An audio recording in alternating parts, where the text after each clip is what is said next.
Muchísimas gracias, Reginaldo. Un saludo a Nilson y a Wilson. Me complace estar compartiendo con ustedes el día de hoy.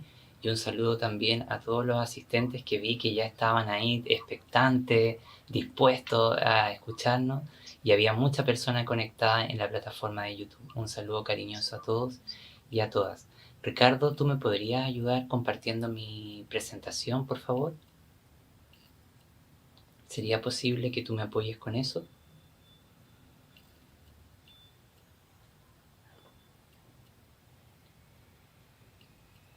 Bueno, el día de hoy mi presentación, mientras aparece aquí el PPT, muchísimas gracias, vamos a trabajar en torno a una de mis pasiones intelectuales que he venido desarrollando durante los últimos años, que tiene que ver con algunas tensiones epistemológicas, ontológicas, ligadas a la educación inclusiva. Si bien esta mesa de discusión se propone pensar la sexualidad, sobre todo el tratamiento de las sexualidades no normativas en el contexto de la escuela, para llegar a esa discusión aterrizada que Nilson y Wilson hacen de manera extraordinaria, yo voy a tratar de aportar desde mi lugar algunas reflexiones desde lo epistemológico y lo ontológico ligado a la educación inclusiva, y voy a tratar de cruzarlo también con la educación, con la interseccionalidad y otros proyectos de conocimiento en resistencia. Pido a los participantes que están escuchándonos que me disculpen por hablar en español, pero no me arriesgo en esta oportunidad a hablar en mi mal portuñol. Bien, bueno, Ricardo, si podemos colocar mi presentación para ya partir. Esa no es mi presentación, Ricardo.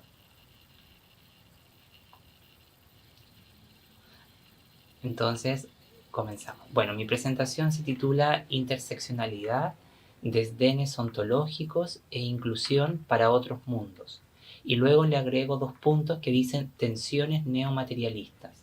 Lo que me interesa de manera puntual en esta presentación es pensar la relación que tiene la educación inclusiva, no confundida, no travestizada, no mal interpretada, como una extensión de la educación especial, sino que me voy a proponer trabajarla desde una visión más bien ampliada y entenderla en clave de un proyecto político transformador y que tiene impactos sustantivos para la vida de todas las personas. Y por eso, muchísimas gracias, Ricardo, y por eso vamos a pensar esta categoría que célebremente desarrolló Deleuze y Guattari, ¿no es verdad?, que es la construcción de otros mundos.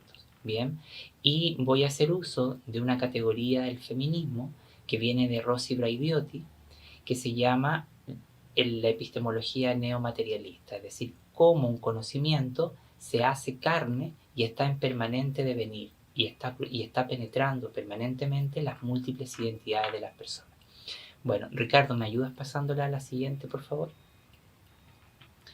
Muchísimas gracias. En ese sentido, entonces, desde donde yo pretendo enunciar, hablar en esta oportunidad y compartir esto que he venido trabajando con ustedes, me interesa fundamentalmente estructurar esta reflexión desde el feminismo, pero el feminismo neomaterialista, ¿ya? Y también desde todo lo que tiene que ver con los estudios, por ejemplo, visuales, porque vamos a hacer un cruce con cómo se construyen ciertas representaciones y ciertos signos e imágenes, y también me interesa desarrollarlo desde el punto de vista de la interseccionalidad.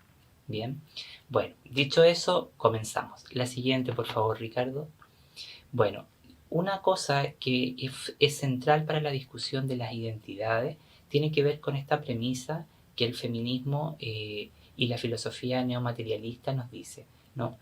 Que de alguna manera la inclusión, las identidades complejas, la presencia de múltiples sujetos educativos en el espacio escolar nos plantean el reto no solamente de transformar las prácticas educativas, porque ese viene a ser un propósito ya casi muy clásico en las discusiones, porque todas las propuestas críticas buscan la transformación. El problema es que algo fracasa en esas pragmáticas que no logra tal transformación. Sin embargo, una idea central acá viene a ser la idea de los futuros generativos y un compromiso con presente afirmativo. Esta idea es clave para entender una educación inclusiva que albergue justamente un proyecto político más transgresor de cara a los desafíos del presente. Un futuro generativo es un futuro imaginativo, un futuro incierto, está relacionado con la producción de otros mundos y con la emergencia de otras formas de relacionamientos y de subjetividad.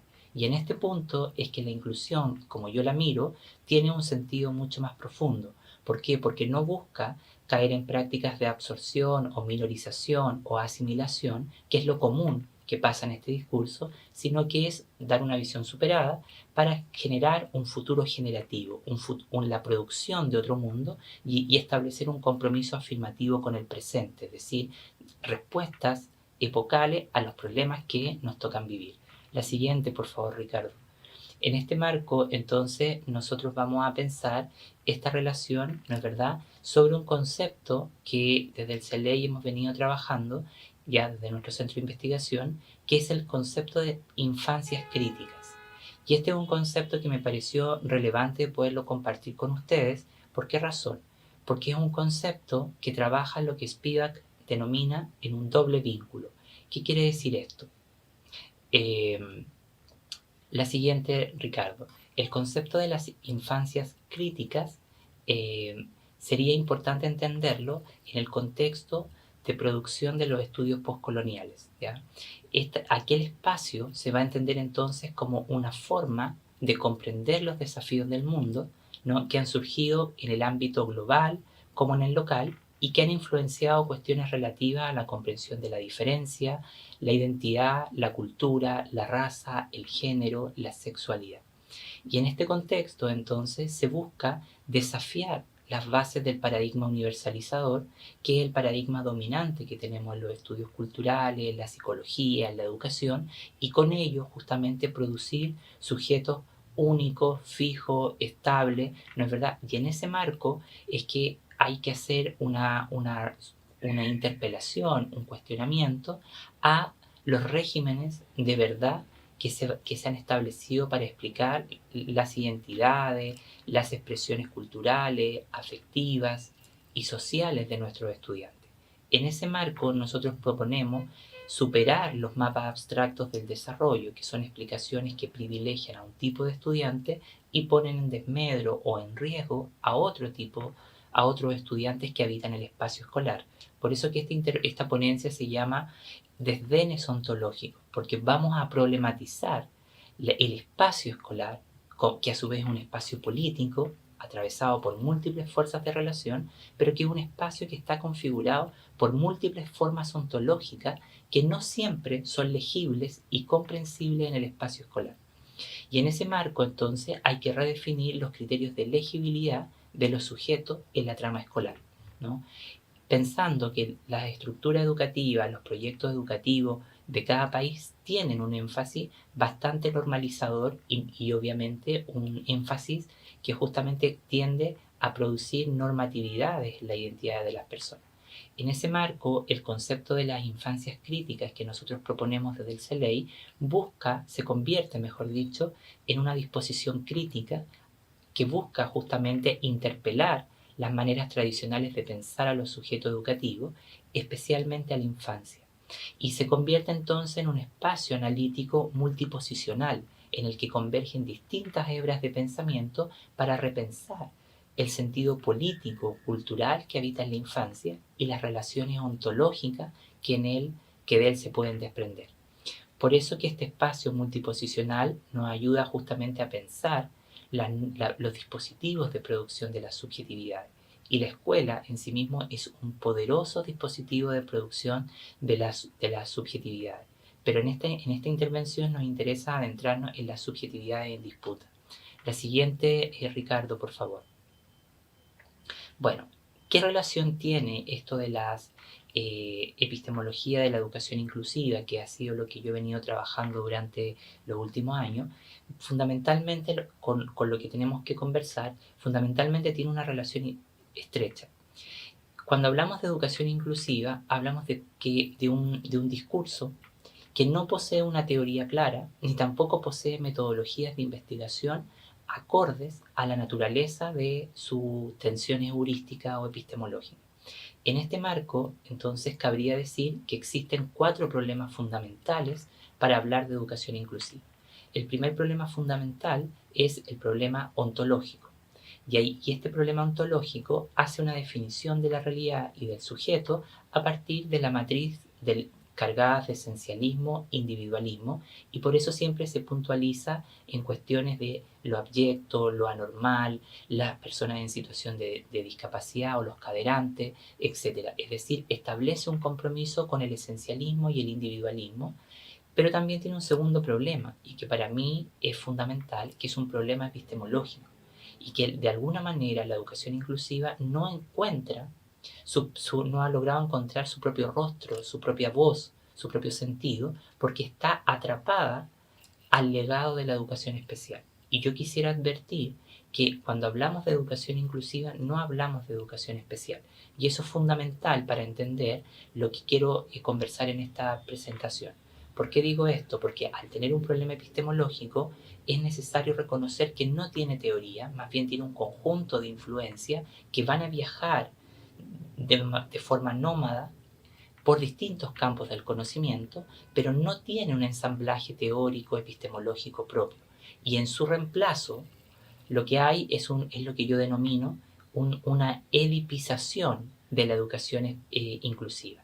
Es tomando esa metáfora del complejo de Edipo, yo sostengo que la educación inclusiva hoy día está edipizada a la educación especial.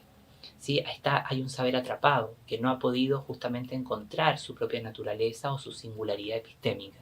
Y en ese marco entonces también cabría reconocer el tercer problema que este tiene, que es un problema metodológico.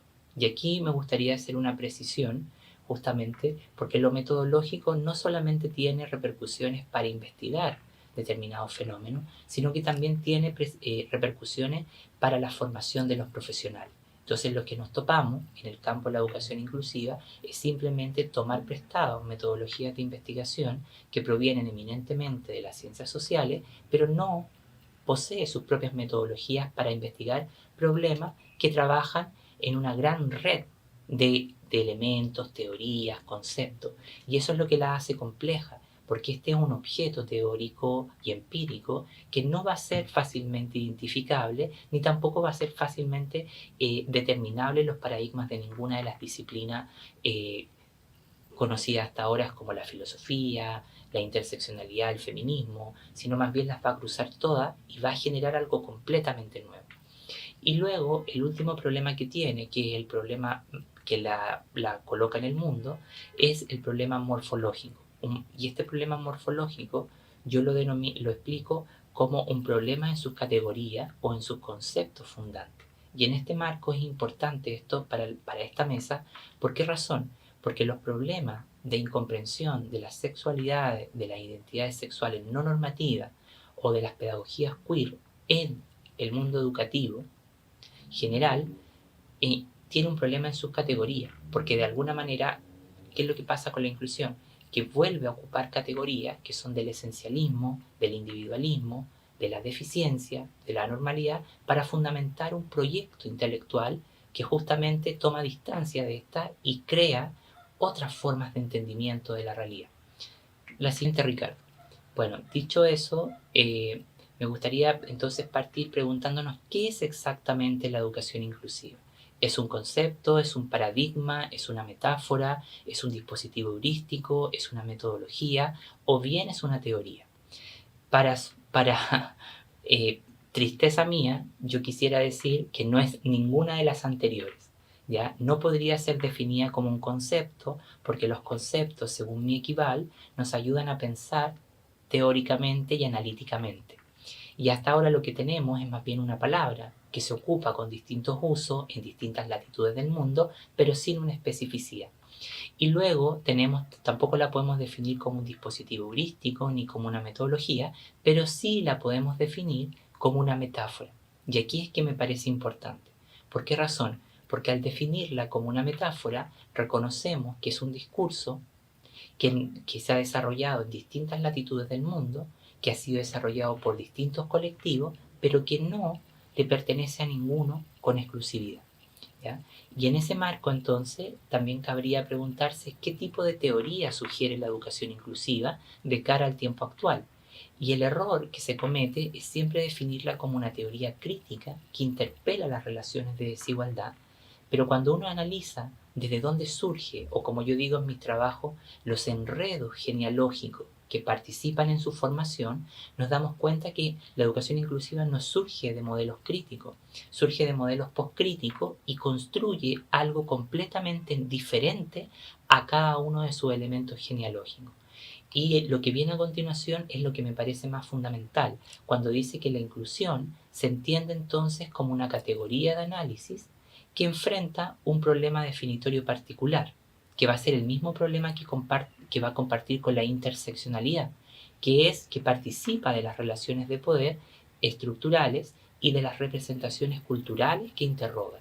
Y esto es importante. Por eso yo decía al inicio de que no es una práctica de asimilación o de abrir las puertas de la escuela para aglutinar más niños o aumentar el número de personas matriculadas, sino que es repensar la arquitectura educativa y cómo esta arquitectura educativa tiene faltas éticas para disponer el derecho a todos los estudiantes. Y ahí también hay otro punto de conexión con el objetivo central de esta mesa.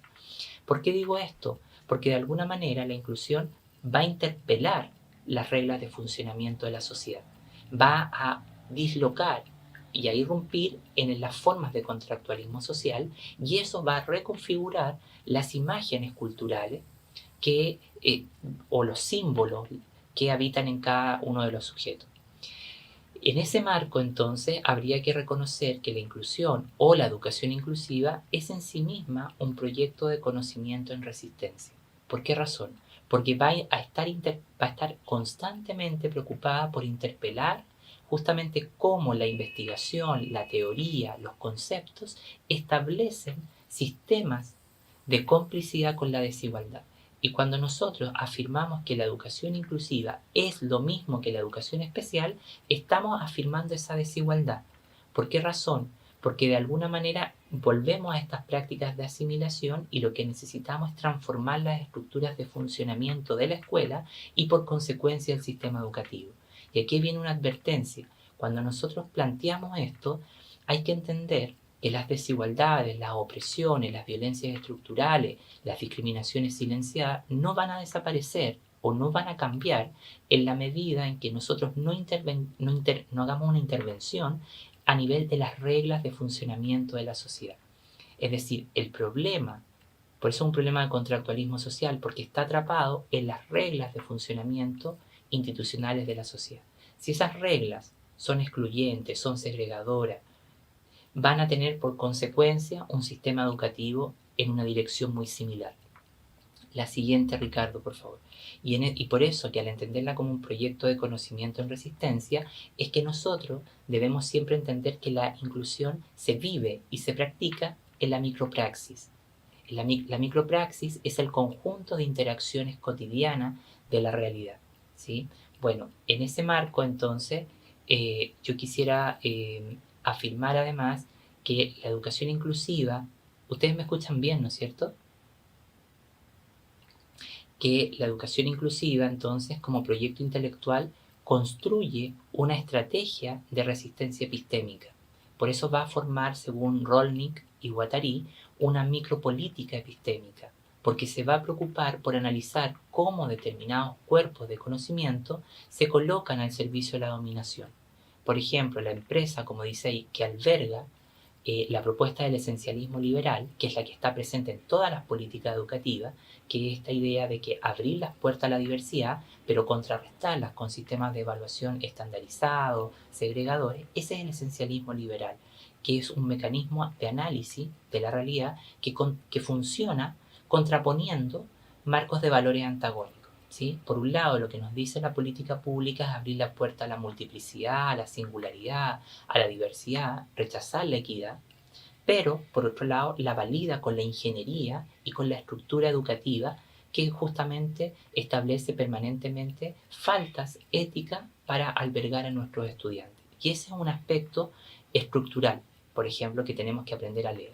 Y en ese marco, entonces, también se va a preocupar por entender cómo el conocimiento influencia la configuración de las relaciones de poder, ¿ya? Y en esto de la educación inclusiva no es una práctica de buenas intenciones, hay que entenderla como un proyecto ciudadano, como un proyecto crítico complejo, en la medida en que la inclusión transforma esas relaciones, va a redefinir entonces las relaciones familiares, sociales, culturales, las formas de sentir, las pasiones, etcétera. Por eso que al inicio yo decía que esto genera otro marco de sistemas de relacionamiento y hace emerger otras subjetividades que el día de hoy no hemos decodificado o no hemos sabido leer, ¿sí? Y eso es lo que entra en disputa entre el funcionamiento de la estructura escolar y, y obviamente este discurso. La siguiente, por favor, Ricardo. En ese marco, entonces, tendríamos que reconocer que la investigación y dónde están las políticas públicas hoy día están básicamente en el cuadro inicial, ¿no? Cuando dice sujeto objetualizado o sujeto exotizado. Y lo que tenemos en las políticas es solamente una exotización, una objetualización de sujeto, y lo que hace la investigación mainstream o dominante o hegemónica es producir abyectos de conocimiento. Es decir, y eso consolida entonces una pragmática, es decir, un saber hecho realidad, ¿no es verdad? Que justamente se forma en una gramática esencializadora, binarista, individualista y trabaja a partir de espacios de abyección. Esta forma investigativa es propia de lo que Frantz Fanon denominaba como zona del no existente o zona del no ser. ¿Qué quiere decir esto? Un espacio donde por ejemplo, la dominación, las opresiones, las violencias estructurales, las discriminaciones silenciadas, se agudizan. ¿Por qué se agudizan? Porque quien tiene el poder crea discursos, ¿no es verdad?, a favor de los menos favorecidos, pero son discursos que solamente enuncian los problemas, pero no destraban las problemáticas reales. Y esto es lo que pasa en materia de educación inclusiva. Tenemos un discurso generado por la hegemonía, un discurso que habla en nombre de ciertos colectivos, que crea leyes para reparar, pero es incapaz de subvertir los problemas reales que las personas enfrentan en su día a día. Y en ese marco, entonces, esa inclusión de la que más escuchamos, esa inclusión que está pegada en las políticas públicas, es una inclusión bastante liberal y a su vez es una inclusión bastante reduccionista. Y esto hay que dejarlo muy en claro porque eso es lo que tenemos en casi todo el mundo, ¿sí? Y esto tiene un impacto para las políticas, sobre todo de sexualidad, porque la escuela sigue funcionando desde una concepción de asimilación con los marcos de valores de la cultura dominante. Y es allí donde las otras sexualidades, que son múltiples, ¿no es verdad?, nos va justamente a poner en jaque o va a generar dificultades de comprensión. Sin embargo, si ustedes miran el cuadrito que aparece abajo, lo que una concepción epistemológica situada de cara a los problemas reales de los sujetos, debiese producir sujetos de conocimiento, es decir, codiseño en los que se consolide una pragmática y una gramática de carácter materialista, que entiende a los sujetos en permanente devenir y entiende que los sujetos de la inclusión no son los abyectos, los sujetos raros o que habitan los márgenes de la sociedad, sino que son los sujetos de la multiplicidad de singularidades. Y eso es interesante, porque ahí nos pone en una redefinición ontológica neomaterialista en la que la diferencia asume un atributo positivo, abandona las prácticas de diferenciación y se introducen las prácticas de diferencialidad en aquellos atributos positivos de nosotros.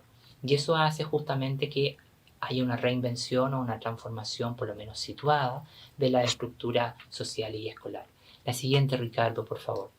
En ese marco, entonces, yo quisiera referirme ahora a que la educación inclusiva, en términos epistémicos, ¿no es verdad?, es una circunscripción intelectual y también puede ser entendida como una forma específica de verdad, cuyos problemas atañen a los ejes que definen la especificidad de su naturaleza, Por eso yo ya decía que tenía estos 4 problemas fundamentales, ¿no? Y en este marco, entonces, este sintagma, este concepto, esta palabra integrada por 2 conceptos, en verdad puede ser significado como una formación discursiva emergente que ha circulado por distintos campos, circuitos académicos, acciones de la política pública y medios masivos de comunicación, ¿no es verdad?, sometiendo su significante a una gramática universalista, esencializadora, individualista en la constitución del sistema mundo. Y esto ha tenido justamente un impacto en promover una idea falsa o falsificada de lo que sería su propósito. La siguiente, por favor, querido Ricardo. Esto también va a tener un correlato porque quiero dejar muy en claro que no tiene ninguna relación con la educación especial. No estoy en contra de la educación especial, soy un convencido que la educación especial tiene que actualizarse, pero para esto que estamos hablando, la relación epistémica, no comparten nada. Por lo tanto, la educación especial nada comparte con la naturaleza analítica y metodológica de la educación inclusiva. Si bien son términos que pueden ser constituidos mutuamente, esta singular relación impone una cadena de herencias que atrapan y subyugan la emergencia del verdadero rostro y voz de lo inclusivo. Al imponer la condición soberana de lo especial, nos enfrentamos a un fallo genealógico más evidente del campo, y que de alguna manera se convierte en uno de sus puntos calientes. La educación inclusiva, por tanto, se presenta como una noción imprecisa, vaga y elástica, y sus contornos también pueden ser definidos como flexibles, y su extensión aborda una infinidad de elementos que se abren justamente hacia mundos desconocidos, ¿sí? La siguiente, por favor, Ricardo. En este contexto, entonces, podremos decir que una de las peculiaridades que tiene el calificativo inclusiva es que ya había sido enunciado y trabajado en su dimensión política y ética en distintos proyectos de conocimiento como el feminismo, lo estudiantirracista, todo lo que tiene que ver con la interseccionalidad, lo decolonial, lo postcolonial, los estudios de la subalternidad, que sea dicho de paso, todos estos enfoques que yo he mencionado son campos del conocimiento que van ensamblando este conocimiento llamado inclusivo.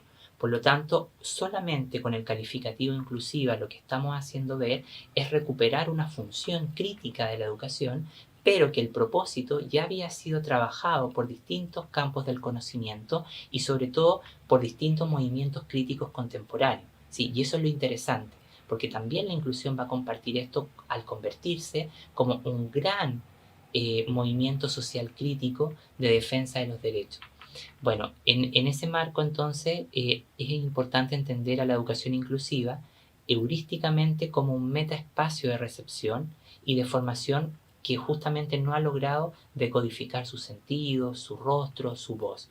Y esto que estoy diciendo es sustantivo para la formación de políticas públicas porque siempre se reconoce el impacto de una práctica de asimilación, pero no de una práctica de transformación que penetre y transforme la vida de las personas. La siguiente, por favor, Ricardo. En este marco, y que eso es lo que tenemos en toda la región, hasta el momento el sintagma educación inclusiva no demuestra claridad ni consenso acerca de su naturaleza, función y alcance. Y si aquí, por ejemplo, convendría afirmar o tomar un concepto de Guattari que es el índice de singularidad.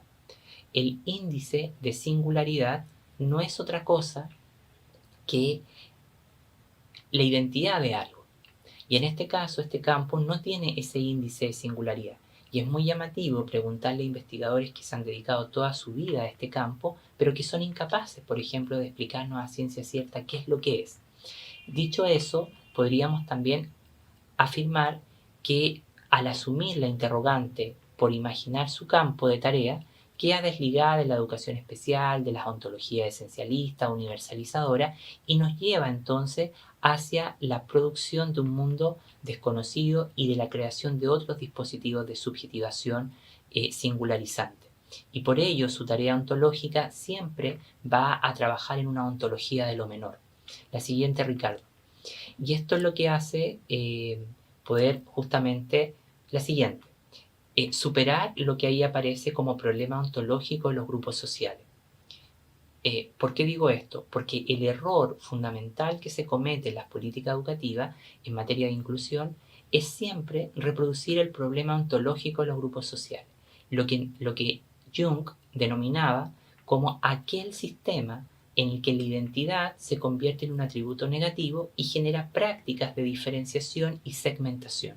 Y lo que tenemos, y que en las políticas públicas se traduce como alteridades abyectas, como alteridades peyorativas, y lo que hace es justamente generar personas añadidas a la clase, pero sin repensar el escenario de escolarización y las coordenadas éticas que la provisión educativa o la estructura educativa debiese considerar. Este problema ontológico es relevante de poderlo mirar porque es el responsable de que siempre pensemos, y que está precedido además en una dialéctica hegeliana que nos dice incluido, excluido, dentro, fuera. Y yo quiero hacer una advertencia antes de explicar el problema ontológico. ¿Cuál es la advertencia que quiero hacer? Que la inclusión no es binarista como se plantea en la dialéctica hegeliana. La inclusión es relacional y eso hace que, como dice Aptar Bra, el pensar que si yo estoy incluido o estoy excluido es una ficción eurocéntrica, porque este es un fenómeno que se mueve en red y que de alguna manera va a afectar a todas las personas en distintos planos y distintas magnitudes. Bueno, ahora sí, querido Ricardo, pasemos a la siguiente, por favor. Bueno, el problema del ontológico de los grupos sociales va a ser el problema fundamental en las políticas públicas y se va a entender entonces como un sistema en el que la identidad de ciertos grupos se convierte en un atributo negativo, peyorativo, y que debe ser justamente abordado desde prácticas de asimilación. Este problema nos lleva entonces a reconocer que una de las primeras tareas críticas que enfrenta la educación inclusiva consiste en recomponer sus tramas argumentativas, es decir, las que históricamente le han cooptado a múltiples sujetos la condición de ser humano. Y esto es muy relevante, por lo menos mirarlo para mí. En este punto, la pregunta por las condiciones que garantizan la emergencia de un conocimiento que penetre la realidad y que beneficie concretamente a las personas, en adelante va una pragmática epistemológica, ¿no es verdad? Trabaja para liberar la zona del no ser, esta zona donde, que yo ya mencionaba, que se agudizan las desigualdades, las opresiones, etc. Y que de alguna manera en el discurso dominante, a pesar de que se enuncien herramientas para su erradicación, siguen funcionando y se siguen incrementando. Y ustedes en Brasil lo han podido ver en los últimos años, cómo eso ha aumentado, ¿no? Y la esperanza social o la escuela como espacio de esperanza se ha visto cada vez más debilitada. La siguiente, por favor, Ricardo. En ese marco, entonces, cabría preguntarnos, ¿no es verdad?, ¿qué concepción de ser humano necesitan las políticas de educación inclusiva en este contexto para legitimar su función en el mundo actual? Y ahí podríamos decir entonces que las concepciones universalistas de la diferencia y de la singularidad proliferan de una matriz de pensamiento que viene o se hereda del eurocentrismo, en algo más que una cuestión contingente de actitudes. Es el elemento estructural de nuestra práctica cultural que también se encuentra incrustada, como dice ahí, tanto en teoría como en las instituciones y en las prácticas pedagógicas. Y eso es el problema que enfrenta esta mesa, que todos los problemas transversales a lo que Wilson nos va a comentar o a lo que Nilsson tan brillantemente ellos dos trabajan, está arraigado en esto, en un problema estructural que se materializa en una práctica cultural y que queda justamente atrapado en cómo funcionan las instituciones y en cómo se determinan también determinadas prácticas pedagógicas. La siguiente, por favor, Ricardo. En este contexto, entonces, podríamos decir que estas políticas y estos funcionamientos escolares presentan diversas clases de binarismo que son reproducidos imperceptiblemente en el discurso ficticio de la inclusión, ¿no es verdad? Y por eso puse esa imagen con esas caras ahí, ¿no? Porque de alguna manera lo que hace, incluso en sus dispositivos semiológicos, en las imágenes que produce, que recurrentemente se ocupan para explicar las relaciones entre el centro y la periferia. Y pareciera que se resuelve el problema incorporando a todas las personas a lo mismo, pero sin deshacer relaciones de poder, los sistemas de desigualdad que configuran y que además son endémicos al sistema mundo. Y en ese marco, entonces, las formas de diferencialismo que instituyen la diferencia como ausencia de reciprocidad o bien como un atributo negativo de la identidad. Y en este sentido, Rosy Braidotti, ¿ya?, filósofa destacada, pero conocida mundialmente por el poshumanismo, pero que tiene todo un trabajo interesante desde el feminismo, nos dice que la identidad se tendría que entender como una subjetividad que es equiparada con la conciencia, con la racionalidad universal y con el comportamiento ético autorregulador, mientras que la alteridad se define como su contraparte negativa y especular. Es decir, lo que yo decía, alteridad abyecta, acrítica, sin potencia.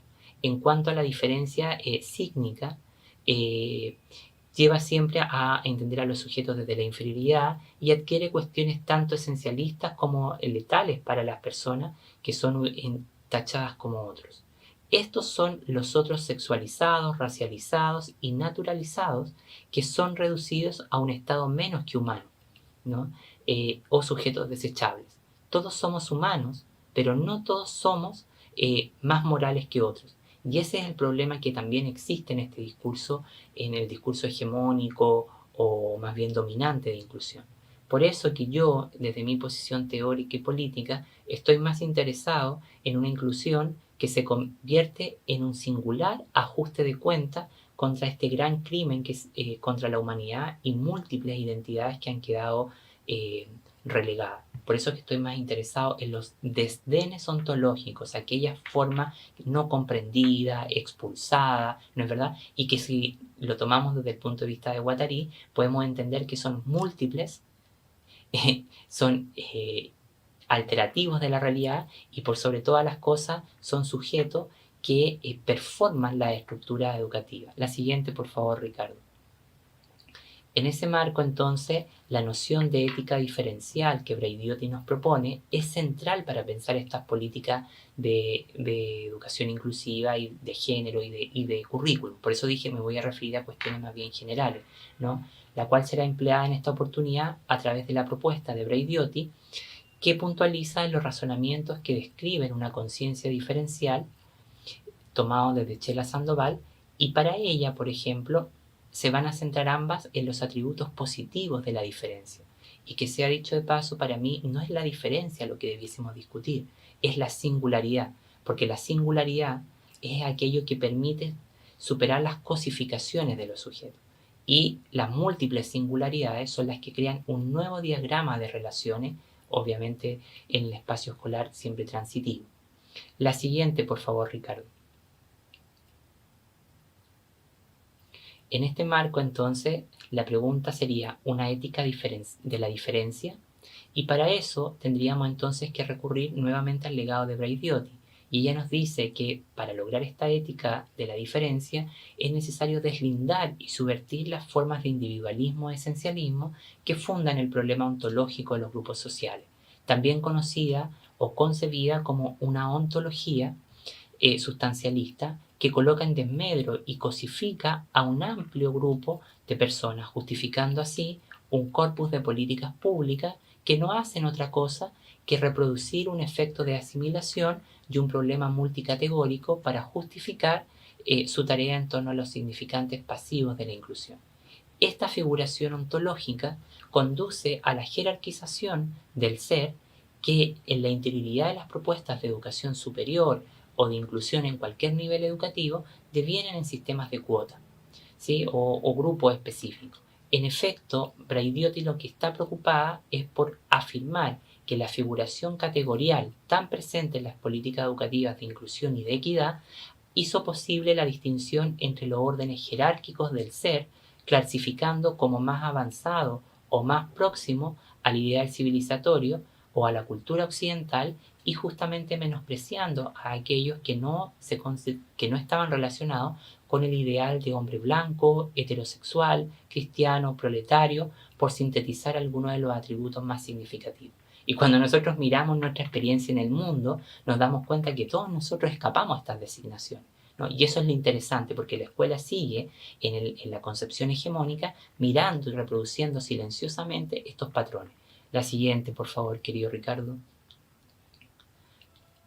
En ese marco, entonces, cabría sostener que esta figuración ontológica o la figuración ontológica correcta o más apropiada para una inclusión real, transformacional, va a reclamar justamente o rescatar la idea de pluralidad individual o, como yo sostengo, multiplicidad de singularidad. Una política ontológica entonces que ratifica este enfoque va a ser coherente con la revolución molecular o lo menor, como llamaba Guattari, la singularidad. Por eso que esta concepción de múltiples singularidades como definición ontológica nos lleva a asumir los desplazamientos creativos que engendran diversas clases de interconexiones y que además no son lineales, donde la conducta humana no pretende imponer la propia individualidad y con ello busca anticipar y controlar todo sin desterritorializar y con ello abrirse al movimiento alternativo y transformativo, ¿sí? Justamente buscando la potencia del ser humano y los modos disruptivos para producir estos otros mundos. La siguiente, por favor, Ricardo. ¿Cómo, les pregunto, ¿estoy bien en el tiempo o ya estoy para ir cerrando? En este marco, entonces, una educación inclusiva auténtica o real debe asumir una concepción ontológica y ética próxima a la de materialismo encarnado o materialismo nómada. Y para ello va a ser fundamental entonces crear su propia concepción del presente. Y aquí nos topamos con un punto importante. El conocimiento de la educación inclusiva no es un conocimiento para resolver exclusivamente problemas educativos, sino que es para leer los síntomas del presente e intervenir en este presente que cada vez es más complejo, con ciertos signos de suspensión y desconocido. Y en ese marco entonces se sugiere que todas las entidades humanas y no humanas son sujetos nómades y que están en proceso, en perpetuo movimiento, inmanencia a la vitalidad de la materia autoordenada. Acercarse al presente, dice Braidiotti, produce, pues, un efecto multifacético. Por un lado, la aguda conciencia de lo que somos dejando de ser, y por otro, la percepción en diferentes grados de claridad de lo que estamos en el proceso de convertirnos en algo, ¿sí? Y esto es interesante porque, de alguna manera, esta práctica debe entenderse desde un punto de vista de un materialismo encarnado, el resultado de múltiples relaciones en las que nosotros nos encontramos.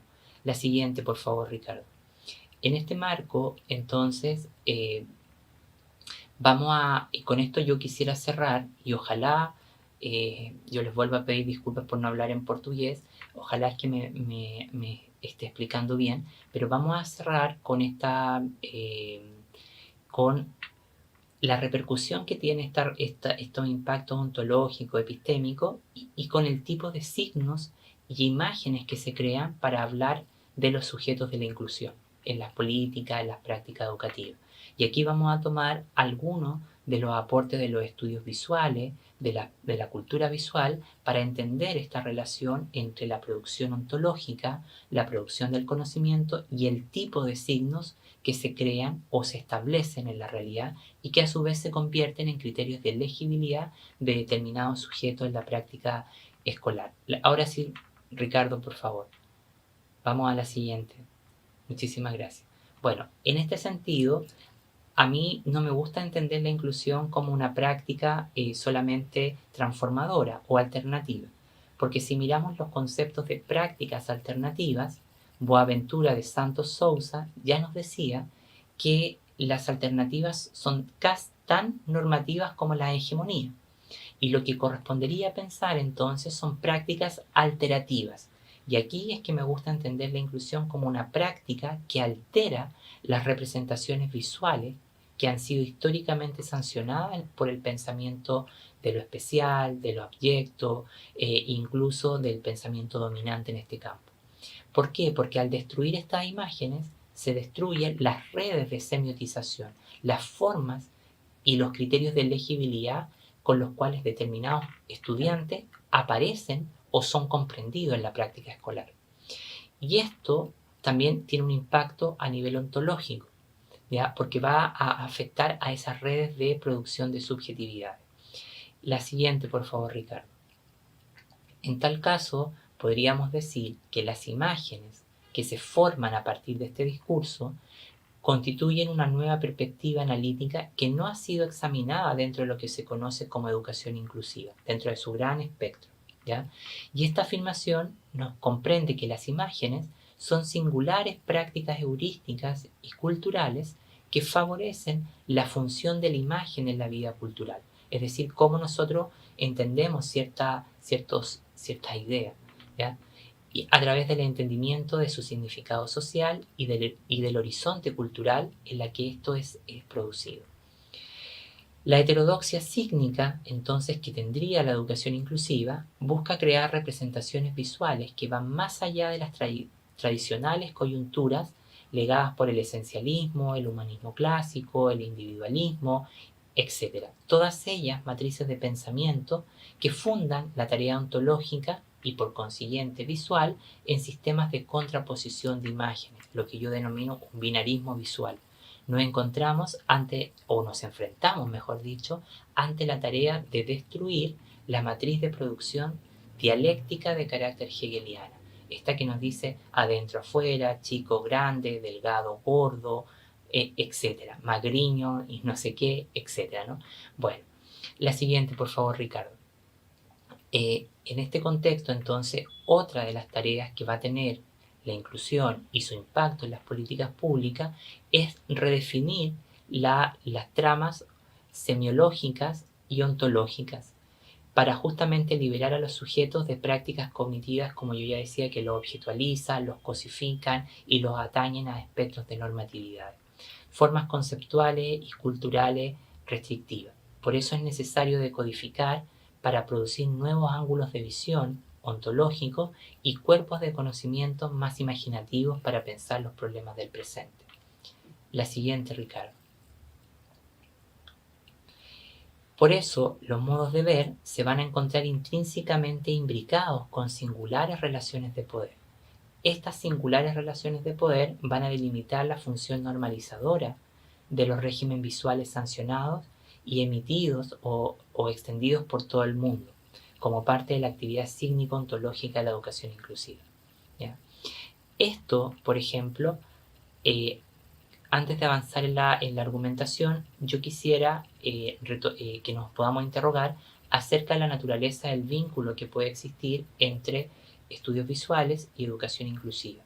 ¿Por qué razón? Porque desde aquí hay que pensar cuáles son los elementos que definen la conexión copulativa o que existe entre ambos enfoques, ¿no? Y para eso hay que adentrarse entonces o tener en cuenta una relación más politizada de derivaciones hacia el feminismo, el marxismo, los estudios de género, los estudios de la raza, la etnicidad, la teoría queer, los estudios coloniales, decoloniales y postcoloniales, que surgen en el contexto de una ruptura epistemológica. Y eso es lo que yo he tratado de hacer y ontológica de hacerles ver durante mi intervención. La siguiente, por favor, Ricardo.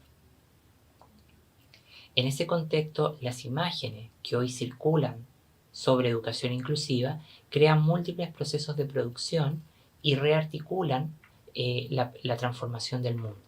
A tal efecto, inscribiré una operación que va más allá del foco esteticista para inscribir su carácter como recurso de producción del conocimiento. Las fuerzas de las imágenes se convierten en un espacio de pensamiento, como nos va a decir Avi Barbu, cuya intensidad y actualización nos ofrecen pistas significativas para explorar las formas contemporáneas de vida.